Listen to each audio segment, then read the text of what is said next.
As you probably know, we have a few different lenses for different purposes. Lenses with longer focal lengths are good for longer, deeper, skinny cuts, whereas lenses with shorter focal lengths have more curvature to them and are good at smaller spot sizes for finer engraving.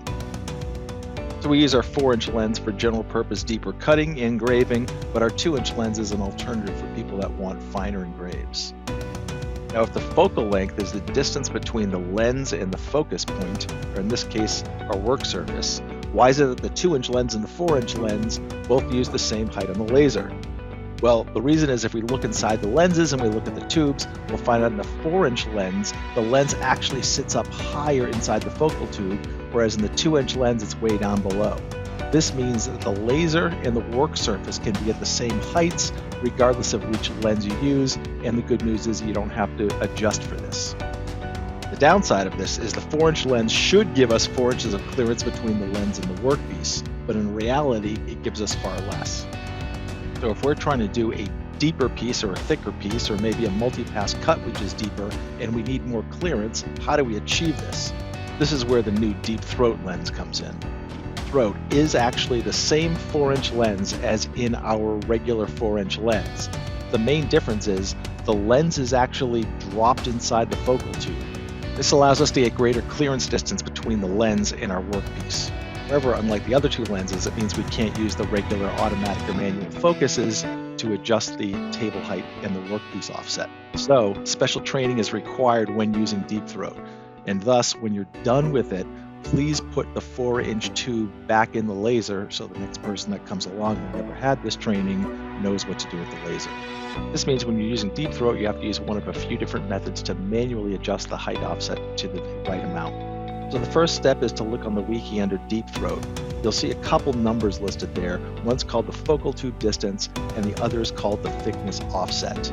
Look at this from time to time because as we make adjustments, these numbers might change. So first, let's talk about the thickness offset. As you might remember from taking the initial class, there is a thickness setting that you can actually go into in the software, which will automatically set the height of the laser. So if I had a 1mm piece, I could put in 1mm for the thickness. If it was infinitely thin, I could put 0mm. But what 0mm really means is that it's going to move the laser for whatever the proper height off the bed it needs to be for those 4-inch and 2.5-inch tubes. So there really is a height associated even if you put in 0 for thickness. Deep throat needs greater thickness, so the idea is the number you're going to put in there isn't just going to be the height from the tube to the piece, but it's going to be the height between the tube and the piece minus the number that the laser already thinks it's supposed to offset. That's why this thickness offset is different than the actual distance between the focal tube and your workpiece. The point being is if you want to have automatic thickness adjustment, go into the laser and type in the thickness of your workpiece plus the thickness offset for deep throat. This should set the height properly.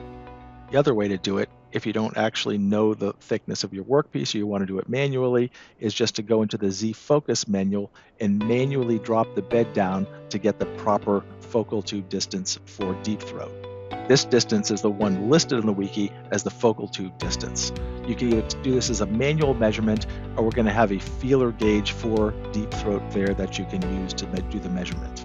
And again, the idea here with deep throat is maybe you're doing something like foam, which is really thick, like maybe several inches, in which case you're going to have to do multi-passes anyways. So doing this technique is going to get you to the proper height for your first pass, but then after you get through maybe one pass and you start doing others, you're going to raise that table up a little bit to get deeper into the piece. Just remember, after you're done, put the 4-inch lens back in, not to confuse the next person using the laser. As usual, if you have any questions, consult the wiki or ask on Slack.